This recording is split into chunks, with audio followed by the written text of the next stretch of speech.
2022 has come to an end, and what a year it has been. And not just for the games, but for us, the gamers, filled with plenty of highs and lows. So many that it can be a little hard to recount all of them. So I'm going to do my best to wrap the whole year up for you by setting a scene. Picture this. You're a gamer in the year 2022. It's January. New year, new you. And after a couple years of being locked up inside, your aspiration setting has been knocked down to more achievable goals. Just kidding! You get COVID on New Year's Day after dodging it since 2020. And now all you do is watch X-Files. Everything in your life becomes an X-File. Meanwhile, you hear that Take-Two, the parent company of Grand Theft Auto, announces its acquisition of Zynga for $12.7 billion. It's so much money that it's the biggest acquisition in gaming history. It's gonna be a long time until anyone matches that. That's for damn sure. Microsoft announces its acquisition of Activision for $68.7 billion. $70 billion for a video game company. The CEO of Activision, Bobby Kotick, rambles a bunch about something called the metaverse. We talk about the metaverse all the time, but I have to admit, I don't really understand it. I don't know what it means. Me neither, lady. However, you realize that when the deal goes through, Microsoft will be the proud owners of Phantasmagoria. And a bunch of other stuff, I guess. Just when you thought companies had run out of all the money in the world to buy things, Sony announces its plans to acquire Bungie for $3.6 billion. Okay, but really, companies are finally done spending. New York Times announces that it's acquired Wordle. You might have heard of it. for an undisclosed 7 figures. Games are released, but you don't remember any of them because the only thing making headlines is the disgusting amount of money being spent. And to think, it is only January. Oh, and Pokemon Arceus? Whatever, a new Pokemon game comes out. You buy it and play it for 10 hours straight like you do every single Pokemon game, and then never return to it ever again. You swear you'll never buy a Pokemon game ever again, but you're still very happy for everyone else who's enjoying it. It's February. That Hong Kong martial arts action game Sifu, made by a French studio that directly uses South Korean film references, comes out. That's cool. Instead, you boot up Jackie Chan Stunt Master. Oh, made me laugh. Vita turns 10. You play it for the first time and you're scolded by your peers. Where were you 10 years ago? At first, you don't really get it until you play Persona 4 Golden, and then you absolutely, definitely get it. Horizon Forbidden West, or is it Zero Dawn? That's the first one, right? Anyways, Horizon Forbidden Dawn West is released. It's big, it's beautiful. Good thing there's nothing coming out to detract it from its technological beauty like Breath of the Wild did back in 2017 with whatever the first one was called. Elden Ring is released. You forget about all other games that exist. It takes over your life. All you can do is think about Elden Ring. All you can do is play Elden Ring. Your life becomes Elden Ring. On the very same day as Elden Ring, the Steam Deck is released and slowly starts to make its way into people's eager hands. And you're happy for them because you find its size repulsive. It's March. Tunic comes out and everyone who plays it desperately tries to convince you that it is more than a Zelda clone, but no one is capable of saying why other than saying, you just have to play it. GDC happens, and it's back in person for the first time since 2019. Suck it, COVID. You go to the awards ceremony in a big room with actual breathing human beings. You may or may not have gotten completely intoxicated and woke up the next morning contemplating your social choices. You hear about a game called Norco, but you're too caught up in all your friends chatting about the game with the giant mouthful mode. What are we talking about here? It's April, and it sure is good to finally see games coming out on the regular now that every single studio has spent all their money buying everything. Nintendo makes a big ol' acquisition of land. They spent $40 million on just land. Okay. The Playdate is released. Move over, Steam Deck. There's another rootin' tootin' handheld in these here parts, and it's not a big, bulky, heavy, hot piece of machinery like you. In fact, it's the furthest thing imaginable. Can you fit a Steam Deck in your pocket? No. Does the Steam Deck have a novelty crank to play one-bit games? No. Yeah, that's what I thought. Wait, Janko Jeans came back in style this year. You can fit a Steam Deck in your pocket. You set the Playdate on your shelf to appreciate its sleek little coolness and then forget you even have it. Nintendo Switch Sports. It's sad alone, but it's great with friends. You go back to the office after a long hiatus because of COVID-19 and get extremely aggressive about it. People are having a great time. Being around people is a great time. Resident Evil 4 VR gets Mercenaries mode, and you once again get to pretend you're Leon S. Kennedy and feel like an absolute badass, even if you look like an absolute idiot. Meanwhile, you're playing the Silver Case for the very first time, and you become absolutely obsessed. So what if it's a 23-year-old game? And Embracer Group acquires assets from Square Enix, including Crystal Dynamics, Eidos Montreal, and Square Enix Montreal. This means Tomb Raider and Deus Ex and blah, blah, blah, whatever. I get it. People are buying stuff. People are just constantly buying stuff. Meanwhile, you finally, 5 months and 218 episodes later, finish X-Files, and then immediately start playing the X-Files FMV game for the PS1. So what if it's a 24-year-old game? E3 2022 is officially canceled. RIP to an industry pillar. RIP also to all the characters in The Quarry, although you don't care what happens to anyone in the game except for Susan Sarandon's son, who you'll also learn is Tim Robbins' kid. And then maybe you wonder what it's like to have them as your parents, and feel a sense of envy? Anime fans and speedrunning junkies rejoice. Neon White is out. Summer Game Fest happens in person. You're in a studio talking about it with real people. Dead Island 2 isn't so dead because it finally gets a trailer and a release date. That's definitely coming out absolutely when it says it's going to. Power Wash Simulator. Our lives are blessed with making monotony a game design, and all our real-life monotonous troubles fade away as we don't address them to instead rid a playground from dirt and grime. Video games are great. Real-life responsibilities aren't. Or you can make really difficult life choices in As Dusk Falls. Nah, I'm gonna draw a penis on this dude's driveway instead. Stray. It's the cat game. Cats love the game.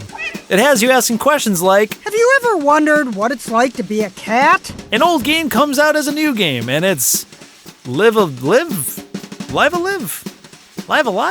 It's August. You hear about one of those companies buying something and you just don't care anymore. Anyways, Cult of the Lamb. It's cozy, does creepy. Multiverses. It's WB, does Smash. Rollerdrome. It's Mad Max Thunderdome, does Tony Hawk. Saints Row does Saints Row.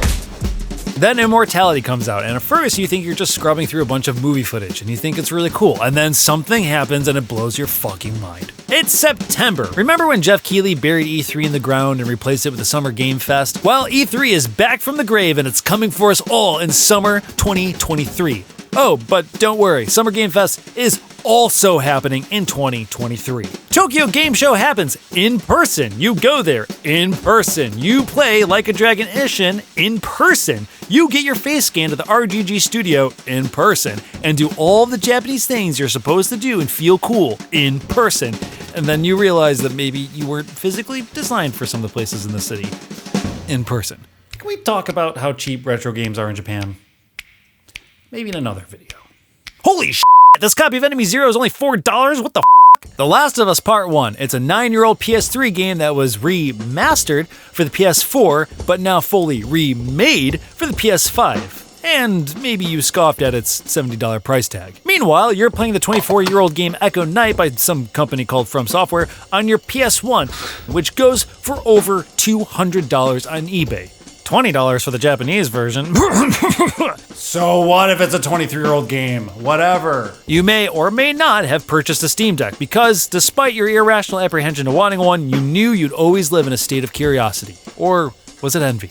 But then you boot up D from 1995 and you instantly realize you've been wrong all along. You play Death Stranding and it feels a little too close to home considering the world's events over the past 2 years. You boot up Vampire Survivors and instantly lose hours of your life. You go back to Death Stranding, Vampire Survivors, you play it docked to your TV, then Grim Fandango for the 97th time. You realize you can play this game, and then that game. You take the Steam Deck to bed, to breakfast, you introduce it to your parents. Anyway, now your Switch just collects dust. Until Splatoon 3 comes out and you realize every child gamer is better than you and you're just a wilting old man with nothing to offer the world. That's okay. Instead, you just play Phasmophobia on your Steam Deck because you're not a coward at all and you can handle anything. Give us a sign. Nope, I'm done. Nope, not playing this. Nope, I'm out. Well, good thing I have plenty of other stuff to play like, wait, can't boot up Cold Fear? What the fuck? Google announces Stadia is shutting down in January 2023. Pour one out for all the game developers who are working on something that will never see the light of day. Oh, and it's October, which means games. Scorn, gross. Playtale Requiem, French. Mario Rabbids, also French. Gotham Knights. Batman is dead. Signalis, Silent Hill, Bayonetta 3. Controversy, Call of Duty Modern Warfare 2. 2009, Resident Evil Village DLC. It's fine. Reverse. It's also fine. November, Sonic Frontiers releases as a melting pot of Death Stranding, Shadow of the Colossus, and Tony Hawk. It makes no sense, and yet, it works. God of War Ragnarok comes to show off its epic proportion. Father, look. Okay. That was rude. God of War Ragnarok. Maybe that lift can help us get higher. God of... Oh.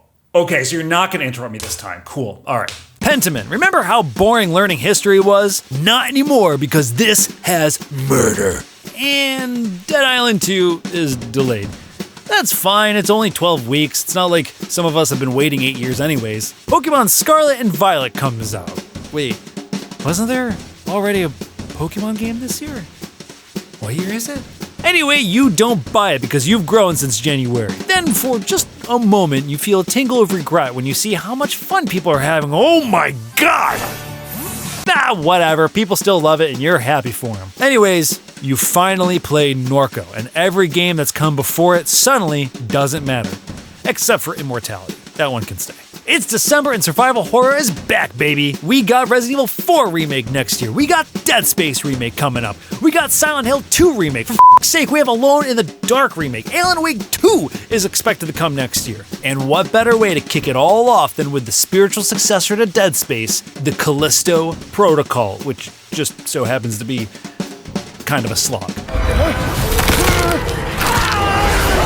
Instead, you stop writing this very script to play Vampire Survivors.